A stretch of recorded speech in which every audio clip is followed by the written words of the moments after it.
This video is intended for educational purposes only and is not a do-it-yourself tutorial video.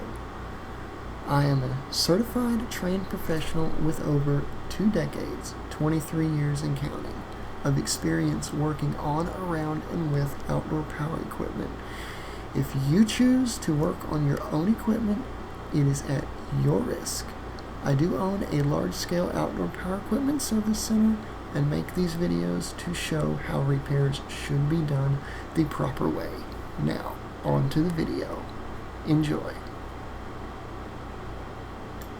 In this video, we will be taking a look at a PowerSmart push mower. And the customer complaint is it don't run. Now, at my shop, I'll work on just about anything. So let's get into this repair. First, we're going to take off the air cleaner because lately I've been seeing a lot of clogged up filters be the only problem with a piece of equipment that comes into my shop. Here's a trick. If a filter door is aggravating to get off with the little tabs you depress, get a screwdriver in there and pry it off. It's a whole lot easier. And that filter looked brand new. So now we're going to take off the airbox assembly, which also happens to hold the carburetor on. This is by far the most easiest engine to work on. It's a lot easier than a Honda. We're going to clamp off the fuel line and then take off the airbox assembly. So we're going to use a 10mm, and yes, I'm using an impact because I want to get this job over with because I got probably 1,000 more pieces of equipment to fix. I own a very large shop. So we're going to slide this air cleaner assembly off, and that is a dirty carburetor. So let's get this fuel line off, being extremely careful not to put a hole in it, because with this particular brand of equipment, I'm going to recommend that you stay away from it because you cannot obtain parts for it. The company is pretty much non-existent that manufactures this brand of equipment. So we're going to slide off the carburetor, and this is extremely easy. It's just like a Honda, if not easier. So a lot of times you can just pop that throttle linkage out, but this time I couldn't. So I decided to do it the way you're supposed to, and that's to slide the carburetor all the way off, bring the throttle linkage out, and just like that, it's off. So let's clean a carburetor. Alright, so 10mm, and yes, I'm using an impact again, and full of old gas, and the float bowl is stuck. So we're going to gently tap on it with a pair of pliers because that's all I had at the time.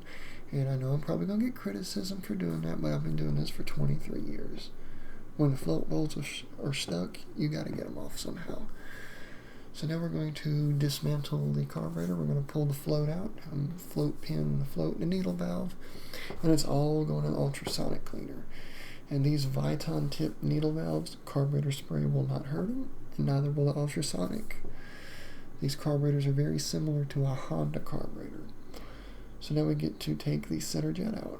We're going to use a special flathead screwdriver to take the center jet out. A lot of times these won't come out, or they'll be so gummed up that you'll just mess up the brass fitting. Sometimes you can shake them and they'll come out. Other times you can just give it a gentle light tap on the ground and it will come out just like that. And there's our main jet. So now it's all going in the ultrasonic cleaner, and then we'll put it back together. Alright, so the noise you hear in the background is an air conditioner in the window, so we're going to reassemble the carburetor. I took it out of the ultrasonic, rinsed it off, and then dried it off with some compressed air, and I cleaned everything again to make sure all the cleaner was off with carburetor cleaner. So that's why I'm putting everything together with a pair of pliers. Center jet is clean, and I'm just going to verify that it is clean with some carb spray, as you can see there. And we're going to reassemble it, and I am wearing gloves because carburetor cleaner, it will deteriorate nitrile gloves rather quickly. So later on in the video you'll see me not wearing gloves, but anyways, we're going to screw in the center jet. No need to over tighten it, just snug it down. And again, I do apologize for the background noise with the window unit, but it's very hot where I am. So now we're going to put the float and the needle valve back on, and it survived the ultrasonic and carburetor cleaner just fine. And I'm going to put float pin in, and the reason that I use a pair of pliers is one little speck of dirt can make you have to tear this whole carburetor down again and clear it out, because that's all it takes is one little piece of dirt to get under that needle valve and it not seat correctly and end up leaking gas. So now we're going to put the pilot jet back in. I didn't record taking it out because I forgot to hit the record button, so we're going to pound it in there with a pair of pliers. And then the screw that goes through the idle port for the throttle thing, it doesn't matter where you set it because this particular engine does not idle. You just screw it in until it's over the pilot jet, because it's a hold down for the pilot jet. So once we do that, it's ready to put back on the mower, which is easy. So we're going to slide the gasket all the way back and get our throttle linkage and clip it in like so. It's very easy. These engines are just like a Honda, and slide it back on, hook a spring up,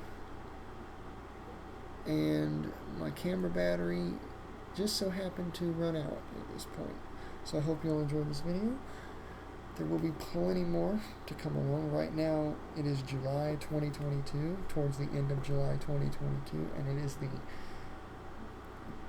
busiest part of the season. Things will start to slow down in October for me, and I'll be able to do more videos during the winter time, but just be patient, because whenever I have a little bit of free time, I'll get a video out. And this video here was done several weeks ago. But anyways, hope you all learned something. Hope you all enjoyed. I will see you all in the next one. Bye for now.